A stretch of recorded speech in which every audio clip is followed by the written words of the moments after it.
Leger poll, 68% of young Canadians feel the Canada we're living in isn't as promising as the one our parents grew up in. 90% of Gen Z Canadians feel owning a home is only for the rich. There was a poll that saw that 78% of Canadians 18 to 34 feel that Canada is broken. And here's one that's quite, a bit worrisome. A survey conducted by the Globe and Mail found that the main emotions Gen Z and millennial Canadians have about the housing situations are. Welcome to Prayer Stream, a podcast from the National House of Prayer in Ottawa. We're here to have conversations with leaders and authors about prayer and how it intersects with the local church, politics and government, Israel, and anything else that might pop up in the news. Join me, your host, Brad Fiddler, along with Chris Byberg, as we wade into the Prayer Stream.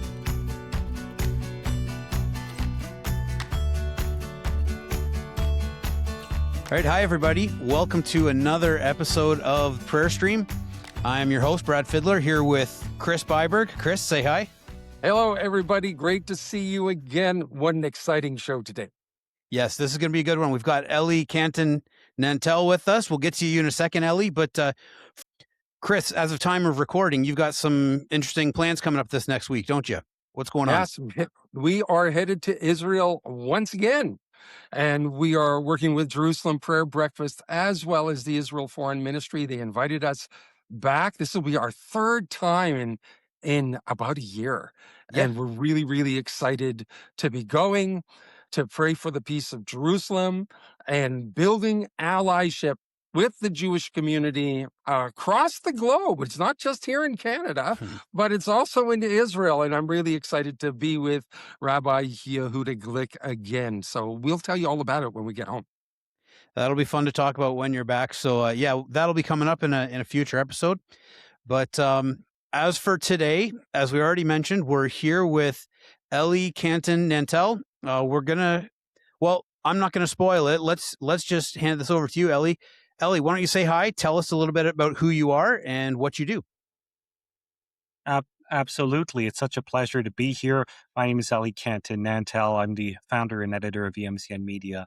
I create journalistic and commentary content on YouTube, which you can find at my name, Elie Cantin-Nantel. And in the basis for me doing this work is after working 6 years in independent media, 10 years in journalism, I realized there are a lot of people that are passionate about politics, but in Canada, we don't have enough quality political conservative content that seeks to educate people. We have a lot of people that like to get clicks. We have a lot of people who like to enrage people for monetization.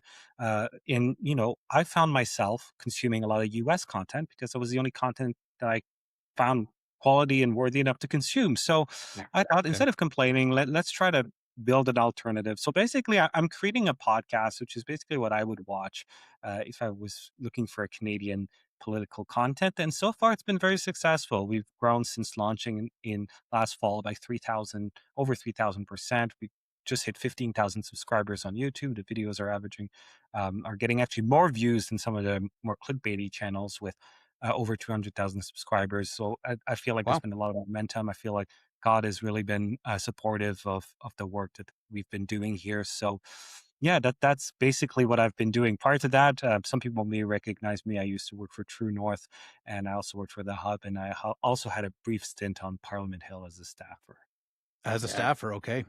So one thing that I really appreciate about Elie is his how balanced he is, and where he is not afraid to share both sides of the story, and he doesn't get into a lot of hyperbole, which is so easy for people to do. Like I said, it's so easy to go after clicks.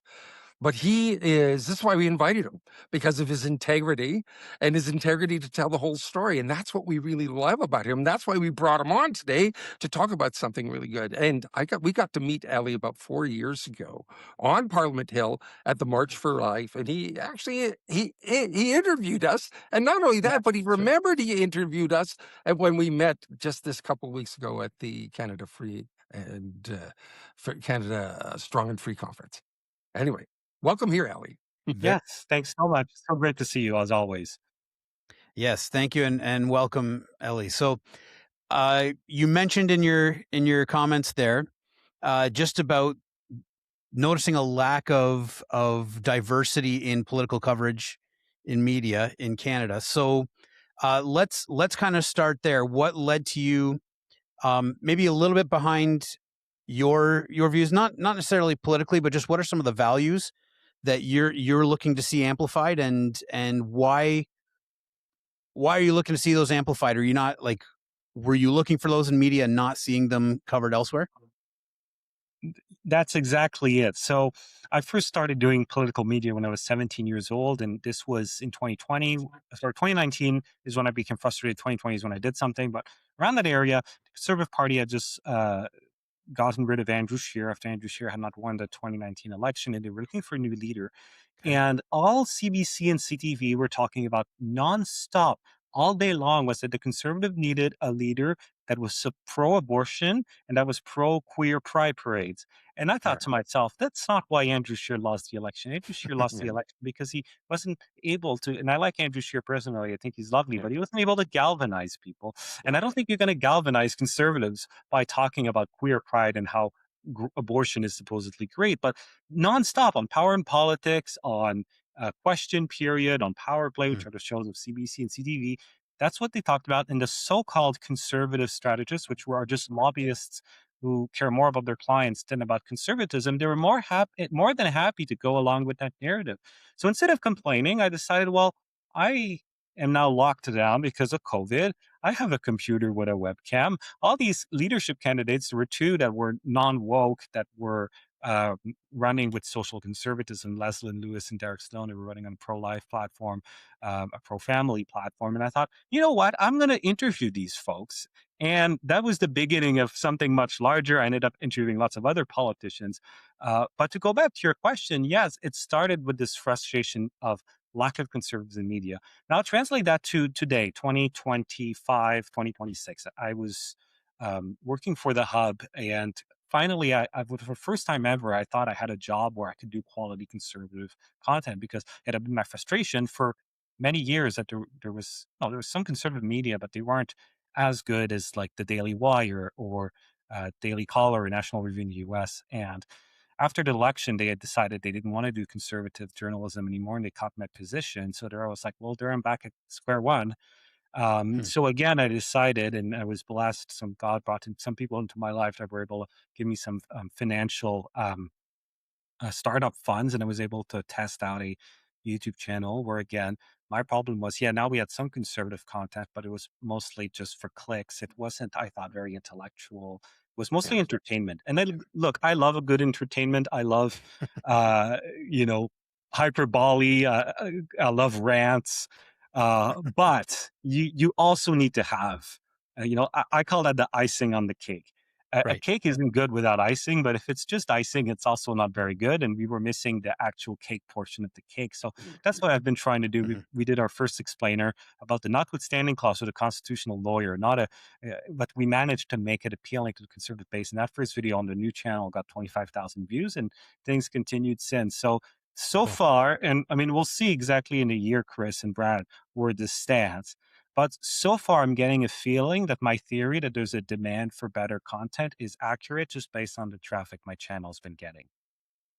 That's so good. I really love that because it's important that the main thing is the main thing. And it's, Mhm. there's this saying, the main thing is to keep the main thing. And so often we get caught up in the trap of hyperbole or just bluster, but we Yeah. want to be able to explain the truth. And that's what we do at National House of Prayer.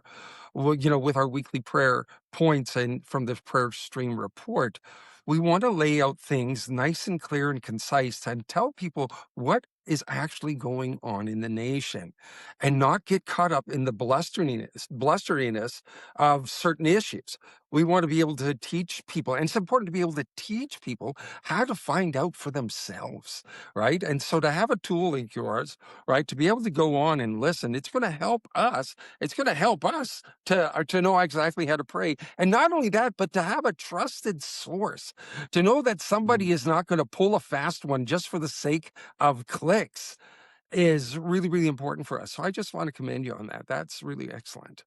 Thank you. Thank you so much. And yeah, that's part of what We do. Everything that we do at EMCN Media is fact checked twice. We fact check it with human and artificial intelligence. If there's ever a mistake, we'll always issue a correction. Yeah. Um, you know, I will just say something on hyperbole and warning, like, Yeah. or even being angry. Like, there are certain times, and this is where, like, the other side, so like there's kind of two camps that I've noticed. There are the clickbaiters, and then there's the anti-clickbait. And the anti-clickbait missed the point that there are certain times where it is okay to be worried.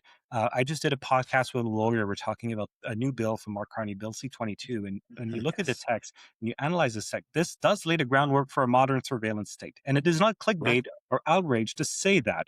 Because in Right. the past, when we didn't warn people strong enough about, let's say, the consequences of MAID, the Yeah. consequences of Bill C-4, the Yeah. consequences of, race or gender social movements, or the consequences of the land back movement, we deal with the consequences. So, like, I Yeah. think there's certain times where there's righteous warning, there's righteous anger, Yeah. righteous fear. The issue that I've had in the past with some commentators, they take it too far and everything becomes about outrage. Whereas Right. I think you have to be selective about it. And when you are selective about it, the times that you're outraged, people are going to actually care. They're going to be like, ooh, this guy doesn't get angry at everything, but he's angry at Yeah. that. I Yeah. should start paying attention. Do you know, Yeah. That's good. can you unpack a little bit? Because we haven't really started to talk about C-22 Mhm. yet because it's just emerging. Could Yes. you just explain for our audience how diabolical this without I know that sounds like hyperbole, but it actually is a very scary bill, probably one of the most worrisome pieces of legislation we've seen as of yet. Sure, sure. I actually, this is so fresh off my mind because Mhm. the last interview I did was with the constitutional lawyer Josh DeHaas of the Canadian Constitution Foundation. I just pulled up the article he wrote, which I think sums it up very well. So this bill, it's called the Safe Access to Information Act, and the idea is that it's supposed to protect Canada from Yeah. bad actors. Right. But what it does is it mandates companies to provide services that electronic services to create technical capabilities to allow easy access to private data for law enforcement. It allows the government to require companies to collect metadata, so that's things like your location, for up to a year. The minister would be allowed to basically order the secret spying of Canadians, again, in the name of public safety. And worse, the minister may be able to order companies to break encryption. Encryption is kind of like the holy grail of Right. privacy. It's what's behind things like Signal, which is a messaging app. It's behind the VPNs. This bill would allow the government to break it. It's so broad. You have one cybersecurity expert who worries that it would basically allow the government to listen to your conversations on your phone or even your smart fridge and do so secretly. Wow. And here's the thing: we just have to look at history. Okay, we have previous bills. Bill C-7 made, broadly written. People Yeah. warned Mhm. about it. The government did Yeah. nothing. Look what's happening now. We have die on demand. The poor Yeah. are being euthanized. The mentally ill are being euthanized. Yeah. You look at all these other pieces of legislation that the liberals pass, it's the same thing. Why should we expect a government that time and time again has been proven that the broadly written bills Right. have caused trouble, that suddenly this is going to go okay, when in the past, every single broad piece of legislation that was badly written that opened these kinds of risks went wrong? So that's to in a nutshell. The government says it's about safety, but it opens a lot of concerning avenues. And lastly, I will just add the lawyer I spoke to says in the event of a future pandemic, if they try to bring back the lockdowns, Right. this sort of thing could aid and abet the government in keeping people Yeah. in their homes. That's right. And we've seen this, and you rightfully communicated that when we have a broadly introduced piece of legislation, it really does become a slippery slope. It right? does, yeah. They assured, like when I was in high school, so that was a long, long time ago, Ellie. We were debating medical assistance in dying back then. We just called it mercy killing, right? And we were debating it then back in the 70s. And the big argument was back in the 70s was if we go this route, it'll become a slippery slope. And here it is beyond a slippery slope. It's a full on luge, right? Nobody would Yes, have predicted. We kind of said this will go, but it went way farther than we thought. And so it is so important that we bring light, we get out ahead of things. One, to start praying, right? yes. Number Right. two, to be informed and to actually start to engage with and use the tools that we have available to us in our toolboxes. Absolutely. And so that's reaching out to your MPs, talking to people, but also talking to people in your spheres to say, this is huge. I remember, Mate had already been a part of this scene for a couple of years. And I was at an EFC, Evangelical Fellowship of Canada leaders conference, and they were talking about MAID. And I would say probably 40% of the people at my table and throughout that grouping, even though the legislation had been out already for over 2 years, Right. many of them hadn't even heard of it. And then they started to hear about where it was going. Then they started to get engaged. But we also said this, and this is what you said earlier today. You saw a vacancy and you acted, right? So, in terms of medical assistance in dying, we like to say, my assistance in living. What are we going to do as a society to reach out to those people that are considering these options? Because right now they're saying there is no option, but there has to be an option, and we have to be volunteers in that place. But anyway, what do you think? Right. Well, I'll jump in here real quick because this really ties in for the media bias thing. With medical assistance in dying, I was listening to some parliamentary committee testimonies from a few weeks ago, and there was one psychiatrist who was speaking, Dr. John Marr, I believe his name's pronounced, and it was really interesting watching his testimony because he was very polite, he was very official about it, but you could tell he was very, very frustrated with the proposed expansion to medical or to mental illness as a sole underlying medical condition. And he made the point that over 90% of psychiatrists in Canada are against this expansion. And that really surprised me because I never would have guessed there was that much professional opposition to the expansion of MAID in Canada based on what I've heard about it in the media. I've only seen articles and stories presenting it as compassionate care and all these sorts of things. I was surprised to hear that 90% of psychiatrists are against it because that doesn't match how the media has been presenting it. I'll Yeah, be honest, I had not heard that stat before, and I've covered this issue. Goes back to what you're saying. The media is very good at creating narratives, especially on these sorts of issues. yeah, For example, abortion being safe, legal, and rare. No, actually, it happens very, very often. Not in exceptional circumstances. It is basically used as birth control. yeah, I have people in my own life that have used it. I know one particular woman, she just was like, I don't want another child. I'll just get an abortion. That's not a safely, a rare type scenario. right, This is birth control. You look at yeah, the gender issue where we say that removing yeah, body parts is gender affirming. Like, I think yeah, most people, if they think of gender affirming, they would think of care that would make you comfortable in your own body. But no, they're very good at, again, the words. And then in this case, it's dying with dignity. It's yes, right, dignity, right? So yeah, the media is very good at pushing these types of narrative, and under them, there is always this element of compassion and empathy. And that's the number one issue or argument that I hear whenever I yeah, tell someone that I'm opposed to MAID. And I used to support it for rare circumstances, but now I'm against all of it. I think it should all go. Is they'll say, what about the people suffering? yeah, And my right, answer to that is that human beings are not cats and dogs, and that it's insulting to treat them as such. We have palliative care, but yeah, the media is very good at creating these narratives, and a lot of these narratives, immigration, transgenderism, abortion, MAID, the police and crime statistics, reconciliation, etc.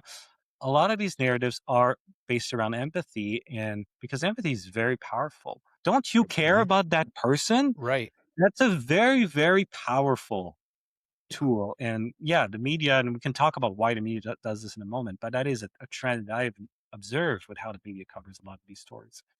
And that's interesting That's because that is the question, don't you care?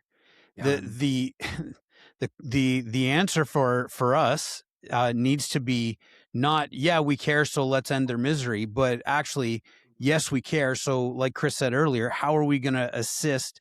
How are we going to assist and come alongside and show compassion yeah, and care and yeah, in minimizing suffering, minimizing loneliness, minimizing, you know, whatever it is that's creating the pain or confusion. yeah. um, how are we coming alongside these people and actually providing care that affirms life and Yeah. not just signs off on death? And you see, with a constant narrative of saying, well, you know what, you really shouldn't be this invested in somebody's life. I mean, it's diabolical for us to say watching this loved one and carrying them to the finish line, right?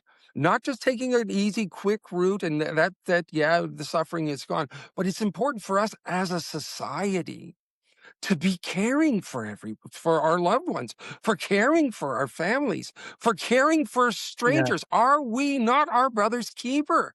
Right? Right. It is so important. When we turn our back on these things, it becomes a slippery slope. We go, and then we start to hear the little murmurings in the government, we've saved this much money in doing this. And it doesn't matter what the cost is. The cost of carrying a loved one and caring for them and loving them to the very end is so important for us Yeah. as a people and as the people of God. We should be doing this. And like I said, it's my assistance in living. So when I was sitting at this table, everybody, like I said, with the EFC, and all these pastors were outraged about what the government was doing, and rightfully so, right? Rightfully so. But my response to the guys at the table, so what are you doing about it? Right? What are we going to do about this? We hear of people choosing MAID because they're lonely. This lands on us as the people of God because Right. we are called to set captives free out of Isaiah 61. The Spirit of Sovereign Lord is upon us because He's anointed us to preach good news, to bind up broken hearts, to set captives free. I know I'm starting, for those who've tracked with us, I say this all the time, but we are to be engaging in society all the time for the greater good. Anyway. That was my No, I, little I rant there. agree. And I will Mhm. just add one more thing. Real love is tough love. Yeah, I'll just give a personal example and why I'm so against whether it's the maid, whether it's, drugs, giving free drugs to addicts, whether it's tolerating antisocial behavior instead of saying no, we should be putting these people into mandatory care. When I was a child, I was a very misbehaving child. I was very demanding, and I was also very sensitive. I was very sensitive to sound, for example. I didn't like Okay. sounds. I wanted to wear earplugs all day at school. I wanted uh, people to, uh, believe in things. I wanted things a very specific way. And I used to go to public school, and they would just go along with all of that in the name of caring. And then my mom took me to private school where the principal wasn't playing those rules. The first 3 to 6 months, 4 to 8 months, were the most difficult time of my life. But I'm so happy that somebody finally Hmm. said no, because that allowed me to grow and become the person I am today. It's a small example, but I think that very much applies to a lot of what we're seeing today, where you have people engaging in behavior that is problematic, and rather than do what you do with younger people like me when I was 9 years old and say enough's enough, you have to overcome this and go and live by society's rule. Today we say, okay, you want drugs? Okay, here's some taxpayer funded drugs. Oh, You want to be able to run up and down the subway every day yelling at people? Okay, there's nothing we can do about it. We'll give you a free transit pass. You don't have to hop the turnstile and potentially hurt yourself. That's not compassion. That's True. insanity. And Yeah. sometimes compassion means we have to be tough on people. That's like the most real amount of like the real love is when is tough love. So there's just a little comment on that. Yeah. That's good. Right. That's good. God says this is so important that for us as believers. God says he disciplines those that he loves. Ooh, Right? And it is so important that we are disciplined. We live a disciplined life. He has not given us a spirit of fear, but of power, love, and self-discipline. Right? It's so important that we live good. this. And you're exactly right. Mhm. It might be difficult to say no to somebody, right?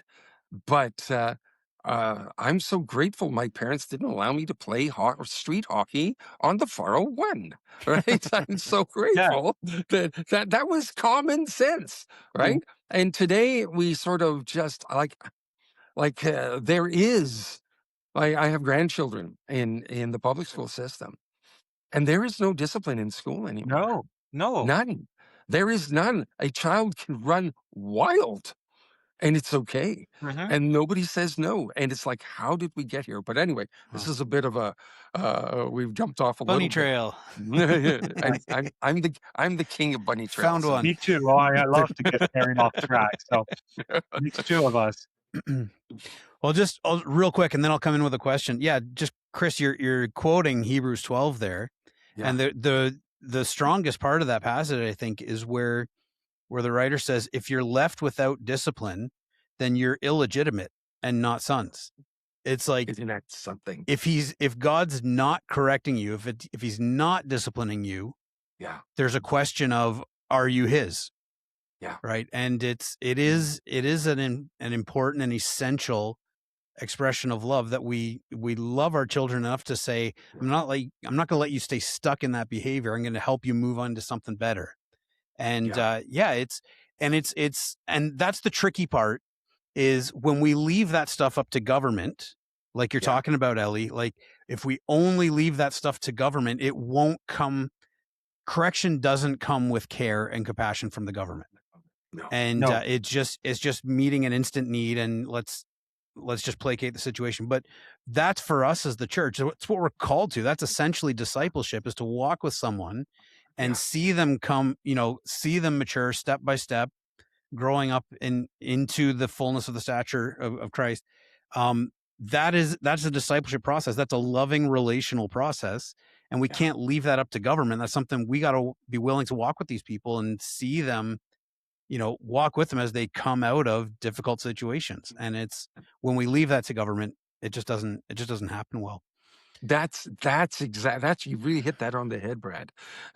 Because we too often pass the buck and we say it's the government's responsibility. Not that long ago in our history, it was the church that built hospitals. It Right. was the church that built schools.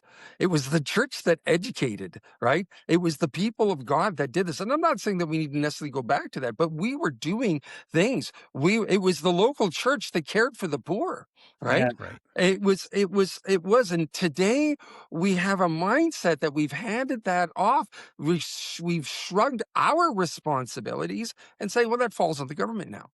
And Yeah, absolutely. I mean, I'll quote Ronald Reagan. He said that the 9 most terrifying words in the English language are I'm from the government and I'm here to help." And I agree with that. Literally, whatever, like, whenever there's, like, a private or maybe a religious, run institution and the government kinda goes and placates it, it's yeah, never better. It's no, literally never better. yeah, You look at public hospitals, public schools, anything government run. Like in some countries, they are private. Like Japan has privately run railways. The railways are amazing. Here we have yeah. government run railways. They're horrible.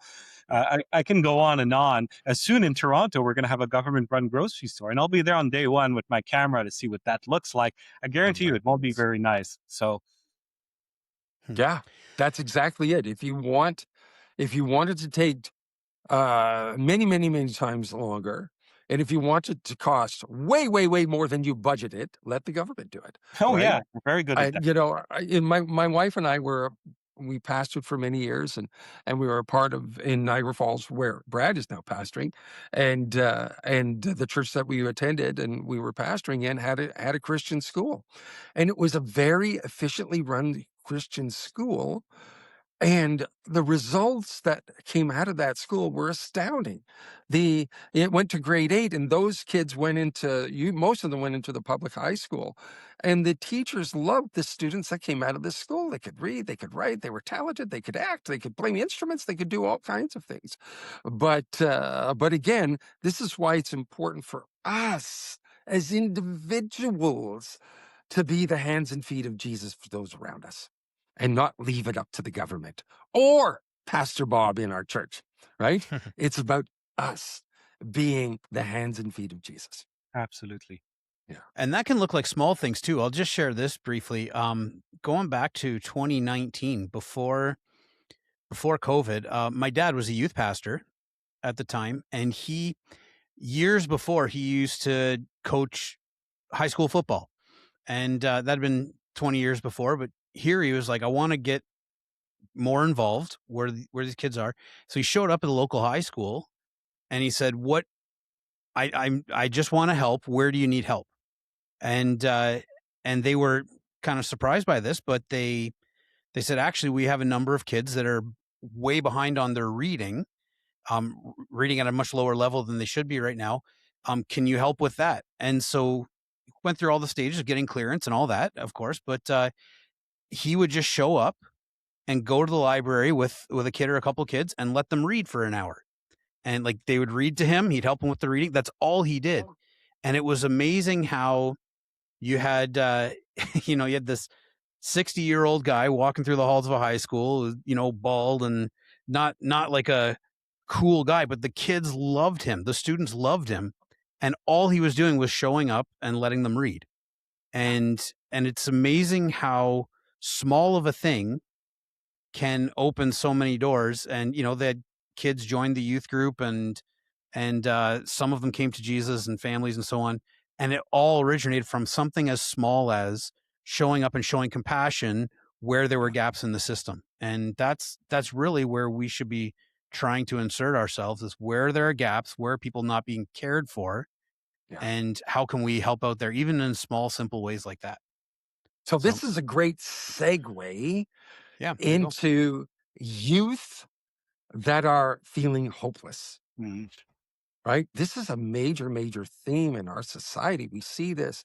I had 2 high school students while we were going through COVID. That was awful.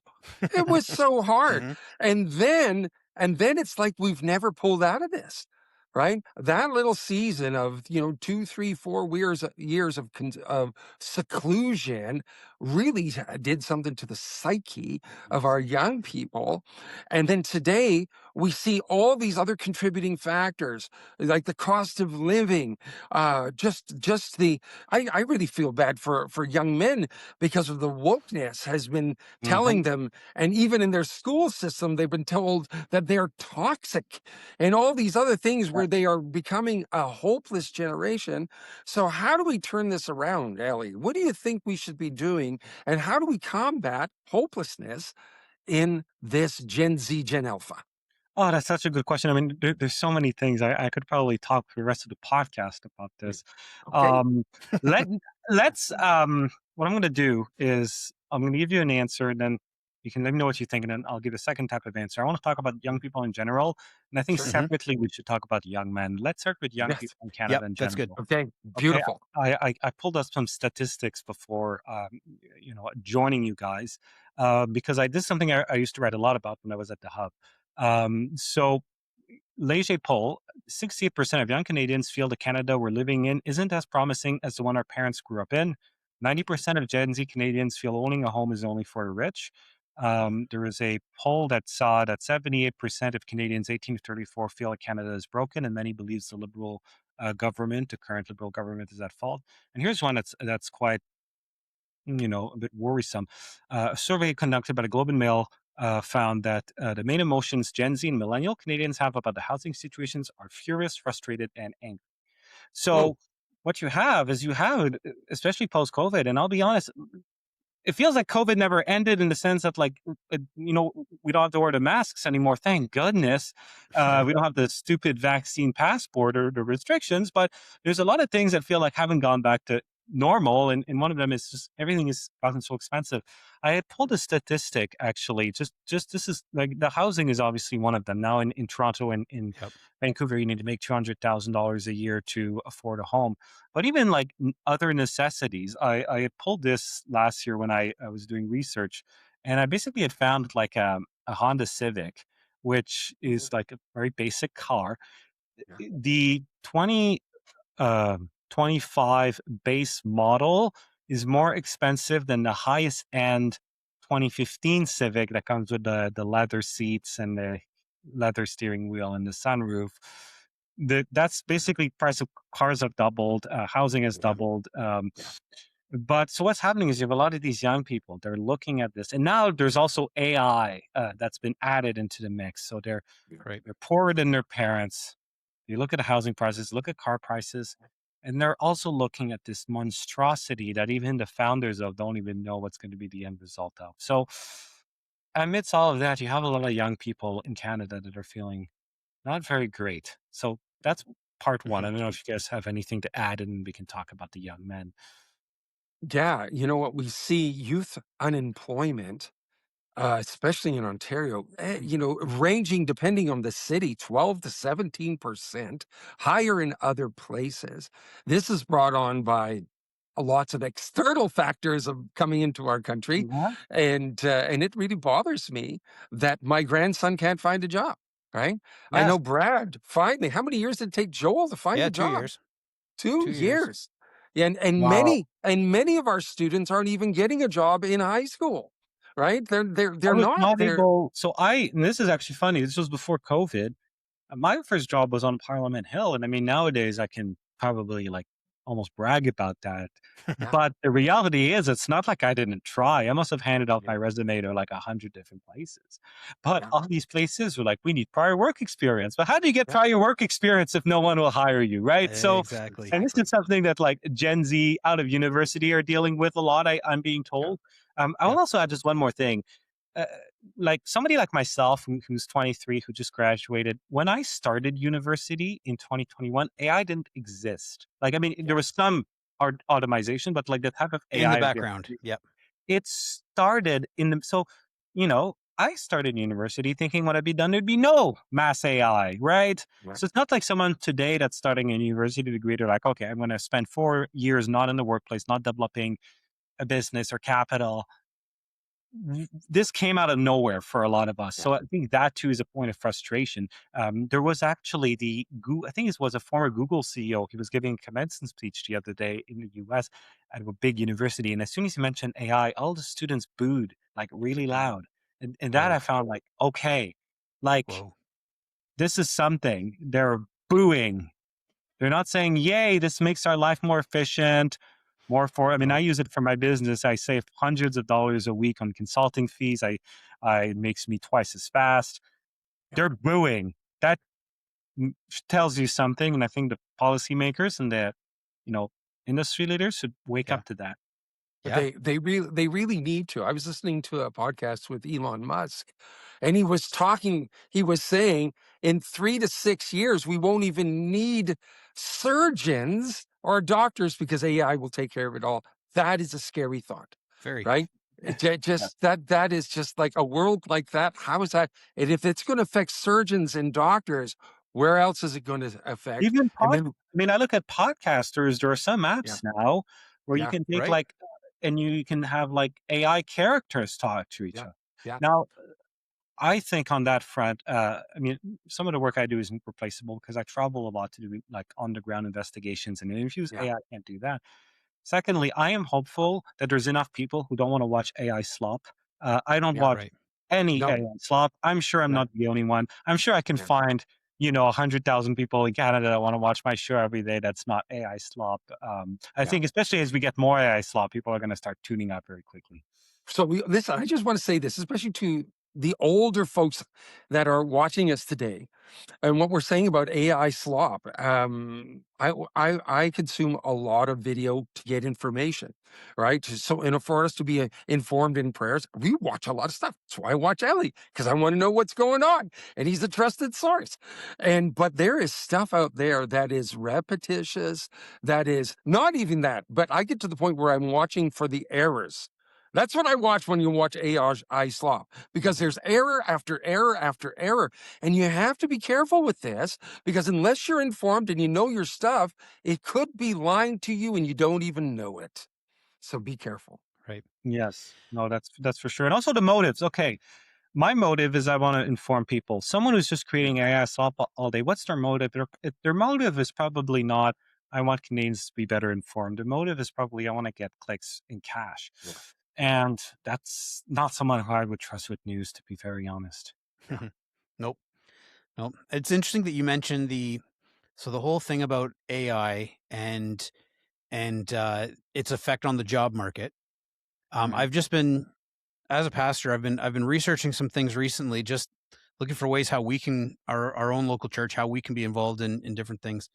Um, there are some pretty interesting ministries out there doing incredible work around the idea of going into low income areas, meeting with people and saying, people who are out of work, unemployed, perhaps living off the system, and saying, what are you good at? And I remember this one gentleman telling the story.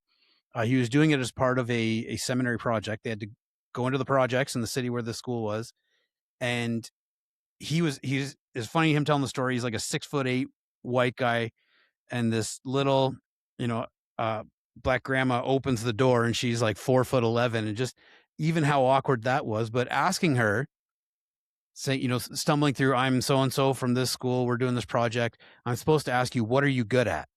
And she was really didn't want to answer and really suspicious of him. And as she's trying to send him away, a voice comes from back in the house saying, she makes the best chitlins this side of the Mississippi, or something like that. Right. And he says, is that true? You're a good cook? And she gets a smile on her face. She's, yeah, I'm pretty good. They wind up bringing him in, and he tells the story. He's sitting there in this living room with this whole family. And he says, so what are you good at? And, so you're a good cook. She's like, yeah, I'm a pretty good cook, but he can fix any bicycle out there. I've seen him fix kids' bikes all the time. And he's, really, is that true? And he asked this guy, and he says, yeah, I'm good at that, but he can fix any car.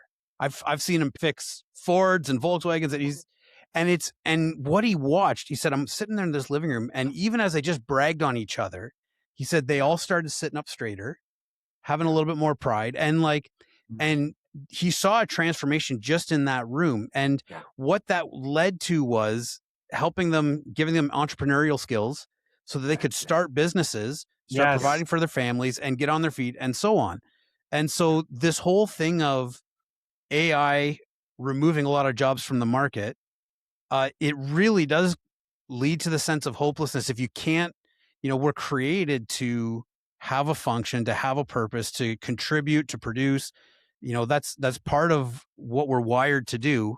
And when there's no opportunities for that, there is a lot of hopelessness that comes in. So that's just Yes, this. and can I just say, like, Go this is for it. my advice to a lot of people. So I, for example, to do so this article in the Hub, and it says, like, so in 1985, the median after-tax income for a 25 to 34-year-old was $51,000 in today's dollars, and today it's $52,000. So 2% increase, and everything else has gotten more expensive. Way more. I personally, my last job, I was compensated extremely well, but take that aside, I've just been looking and seeing what some of my peers out of university make, and I'm insulted. And I'm like, no, I'm sorry, I don't want to, like, for the amount of burden this type of job would have. I just think I'm worth more. And yeah, like, I wasn't happy with the system. I don't want to have to, a lot of the job market for Gen Z, for those who do get jobs, it's all these 1-year contracts. So, like, for me, Yeah. it's like I got a 1-year contract, and then a year later I was unemployed again. I don't want to have to go through that every year. And that's Again. Yeah. where entrepreneurship comes along, where you have the opportunity to make more money, to have more stable income. Now there's some risks and downsides to that. Right. For example, I'm starting a business. I'd be making more money right now if I had gotten one of those jobs that I just called crappy a few seconds ago. But in two, Yes. 3 years, Yes. if I'm successful and the risk pays off, I'll be better off. I have to file my own business taxes every spring. I have to Yep. take care of my own books. I have Yep. to, there's a lot of, I work 10 to 12-hour days. Now I do rest Yep. on the weekend as the Bible Yep. commands us to do. There's a bit more work involved, but I think for today, for a lot of Gen Z, entrepreneurship is the way to go. And by the way, a lot of employers much prefer contractors anyways. So a Yeah. lot of these jobs, you can actually just take on two clients Hmm. and we work for both. And so there's so many opportunities in so many different fields to pursue what you're good at. I had a friend, for example. I mean, this is a little bit different, but I think it matches here. His mom really wanted him to go to law school. He wasn't really keen on it, but he started to go anyways. And at the start of it, he told me, and I think it'll be okay if I share the story because I won't name him. He said, "I don't know what I'm doing." And I said, "What are you passionate about?" He said, he loves guns." And I said, "Become a firearms lawyer." Yeah. And he called to me a week ago and he said, "Guess what, Ellie? I just got a job at a criminal defense law firm that specializes in firearms law." Get out. So, right. So there's, Cool. there's, there's different ways in which you can do what you're good at. Yeah. I really encourage entrepreneurship or find a Yeah. need where there's like something Yep. like that and pray about it. He was praying about Yeah. it. And he felt it was divine intervention, but yeah. Cool. Yeah. Hey, I want to just say this. One of the things that we've been seeing, especially in terms of ministry and church growth and stuff like that, Bible schools are shrinking like crazy, and there are very few young people coming into the ministry. And so, I know this demographic right now is going to be older. We need to be praying that younger people get involved in ministry. But that being said, everything we do is ministry. Right. Right. So yes, we can work in a sacred setting in a church or in ministry and with youth or whatever, but we need to be praying that those people are still coming there. And so leaders, Christian leaders, I just want to encourage you that you are working yourself out of a job. You should be doing that and looking to the next gen to disciple them, to mentor them, and to get them going. I had an MP. I had a meeting with an MP just a couple weeks ago, and he was at Canada Strong and Free. And he says to me, Chris, that thing that you said to me in our meeting. I said, okay, remind me what he says. And we were talking about mentorship. He says, Chris, I'm going to take what you said to me about mentorship to heart. And so he is starting a mentorship program on Parliament Hill, Good. right? Wow. Not just an Cool. internship, but a mentorship thing. And so us as the adults in the room, us moms and dads and grandmas and grandpas and business owners and pastors, we should be building mentors and pouring into those. And so, Ellie, I wanted to just say this, and you're building a great business, but don't forget to mentor because you are Yeah. the perfect mentor, right? Just as you have And I have so a much. mentor myself. Like it's Yeah. mentorship is like it never ends. Yeah. Uh, you know, yes, I will actually did a mentorship program with Canada Strong and Free back in 2023. It was the best experience of my life, basically, and Wow. it allowed me. So we need more of that. I mean, that's something I really, part one of what I'm doing is building a business. If God Yes. blesses me with that, Yes. a more long term vision I would have is it would be great in Canada. They have this in the US. In the US, they have more money in politics, obviously. But you have these people, and they give a bunch of these kids like $100,000 a year to go and produce high quality journalism to help. Because like Yes. Cool. the stuff we do costs a lot of money. And like Hmm. Yeah. my each investigation that I do when it involves travel, it's around $2,500 because you have to, you travel pretty last minute. You have to book everything flexible because in case your plans change, you have to often bring Yeah. someone with you, et cetera, et cetera. We were able to like just empower like young people who want to be journalists. Like that, I Wow. think would go a long way. Mentorship, etc. I do want to get into like the young men, which is Yeah. something else Wanted I to feel lead Let's to do that like. that. next. Yep. So, and I can speak to this as a young man in my 20s. We grew up, and it's even worse for Gen Alpha men and men the age of my brother who's just turned 20. We grew up, and I remember in high school, at one point I said, I was talking amongst a few of my guy friends, and I said, I think the modern feminist movement has gone too far, right? Like the Yeah. women's march, the pink hats, which the word I won't say on this podcast, the P word hats, the abortion, etc. teacher barges in and it says, coming from a privileged white man. And basically, this sums up what all the young men have they grow up in, this whole idea of, oh, don't ask a girl out or she'll me too you, or men have a great, and this is something that's politically incorrect to talk about, but men have great fears of fake sexual assault allegations. Like, that is a Yeah. real thing. Yeah. And I speak to young men all the time. That is a real thing. So that's impacted relations between men and women. They've been told the reason for all the problems. Meanwhile, they go into the job market today, talking about Yeah. job market earlier. And if you want to be hired, you have to be gay or woman or person of color, blah, blah, blah, anyone but white men. So Yeah. what's happened is a lot of white men have turned to nihilism, and they've turned to people like Andrew Tate, like Nick Fuentes, and like a guy named Clavicular. These, for those who don't know, these are influencers that basically Yeah. preach a view that you don't need women.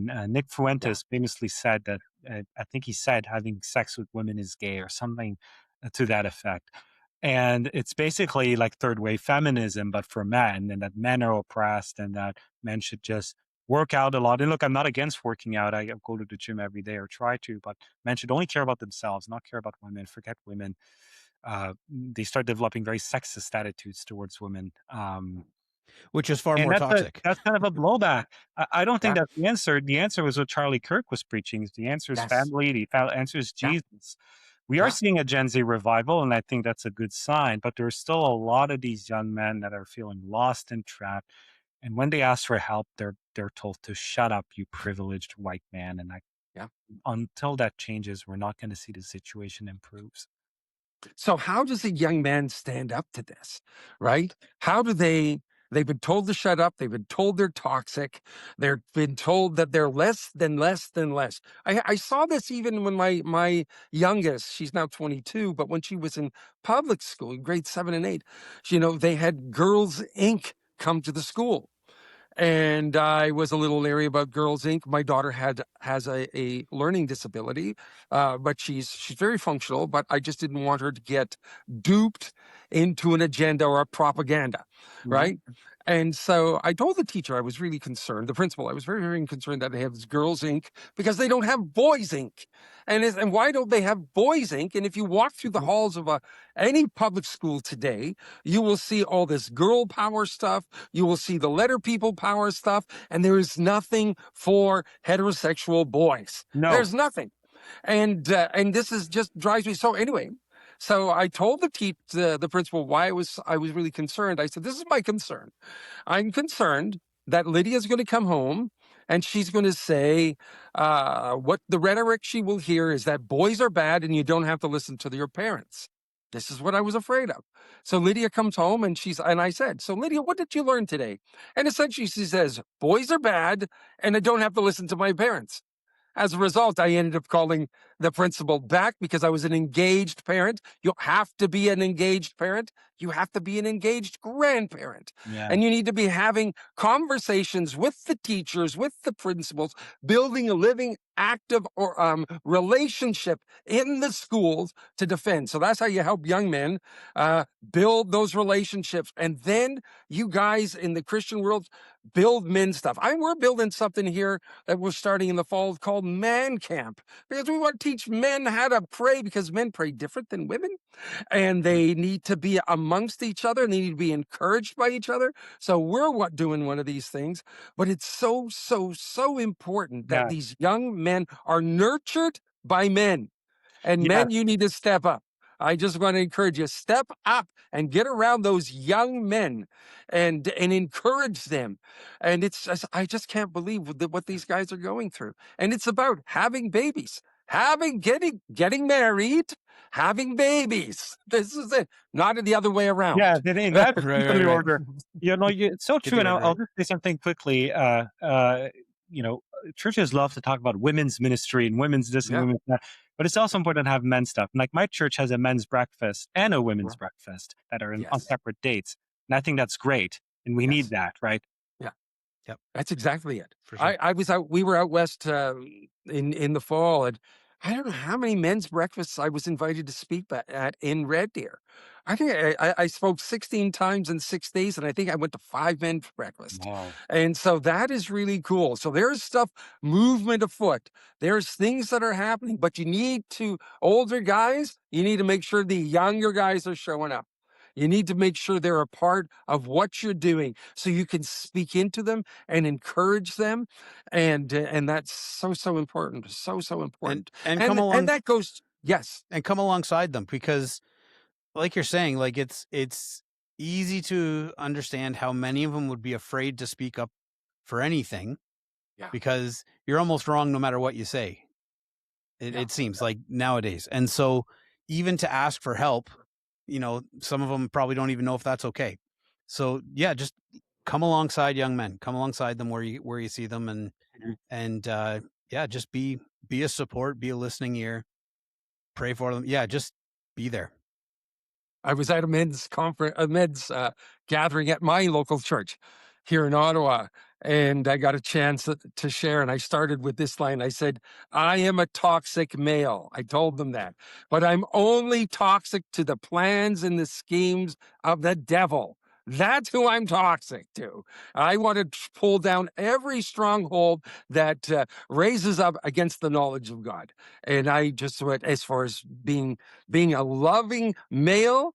I am a man. It's like Jesus, the Apostle Paul says this: love men, love your wives like Right. Christ loved the church, Yes. laying down your life for her. Yes. That is who we are as men. Yep. All right. Yes. So Ellie, we've covered a lot of ground here. We got into Right. talking about a bunch, but talking about we talked about media bias. We've covered some things about causes of hopelessness for a lot of young adults today and young men. So National House of Prayer, we bring in this slant of, so how do we pray?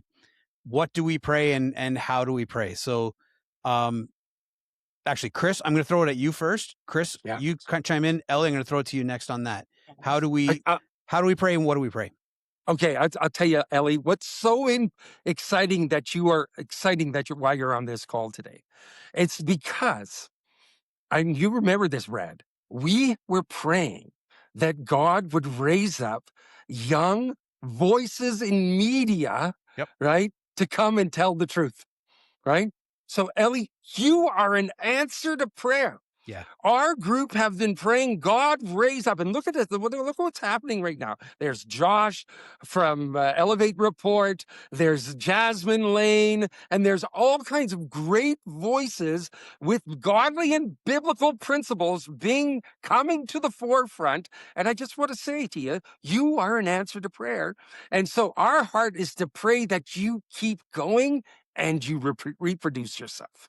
No, thank you so Yeah. much. If you were going to ask me what we should pray for, it's exactly that. Pray for those who are engaging in political media work with the good intentions.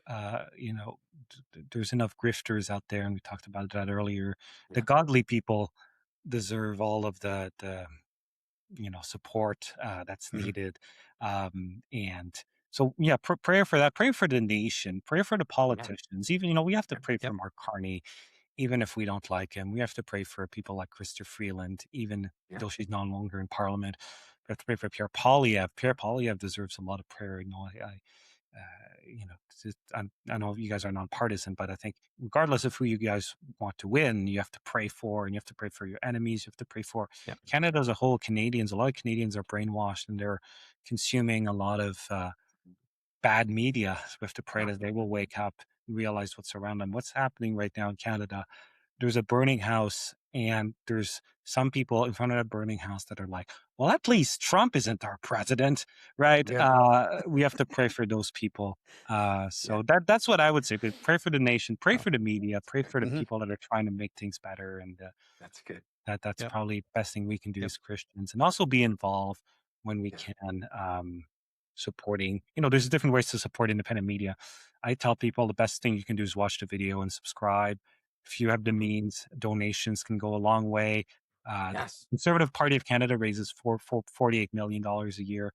If we were able to raise 10% of that for independent media, the change would be overnight. So yeah, Yeah. that's kind of my pitch to people. Pray. look at ways you can support independent media, look at ways you can support Christian ministries as well, and the work they do. And if you do that, we'll have a better nation. Amen. So we're going to put your name, your ministry there. I'm going to say this: go on to his YouTube channel, like and subscribe, and do that for us too at National House of Prayer. Absolutely. Like and subscribe. When you like and subscribe, it does something to the algorithm, which we are having lots of fun with. And Elie is good. He's good soil. He's good soil. Sow into Elie. Sow into Elie's what he's doing. Send money to him so he can do more. I want to encourage you folks to do that because it's important. We've been praying for this to happen, and here God has answered our prayers. And now it's not just stop there; it's continue to run and continue to grow and to continue to multiply. We'll have Elie, we're going to have all your information in the show notes here. So links to his YouTube channel, to his socials. So you'll be able to link to him there. I'll just add this as well. Keep praying for truth in media. And I would say this, pray for voices on the left and on the right. You know, Elie, we, like Chris said, we've seen how, you know, you're interested in getting the truth out, and you do it from a conservative perspective. Pray for pray that there would be others on the left who are also dedicated to bringing truth forward, you know, with their own political slant. But we want to pray for truth in media across the board. Yes. And just pray that these voices don't get swept up in hyperbole and all those things as well. And so that would be my 2 cents on this. Any last thoughts before we sign off, guys? I would say this: it's a prayer from my heart, from the book of Psalms. Send out your light, send out your truth, that it would lead us, Lord. That's good. Amen. Amen to that. All right. Good stuff. Elie, thank you again for joining us. We've enjoyed the conversation. And thank you for listening. Again, as Chris said, like and subscribe, and stick around. We'll be back next week with another episode. Thanks for tuning into the Prayer Stream. Bye for now. Thanks for listening to Prayer Stream, a podcast from the National House of Prayer. Click the like button, share, and subscribe to stay up to date on all our future episodes. For more information on upcoming events, prayer resources, or the Canopy of Prayer, please visit us at www.nhop.ca. See you next time.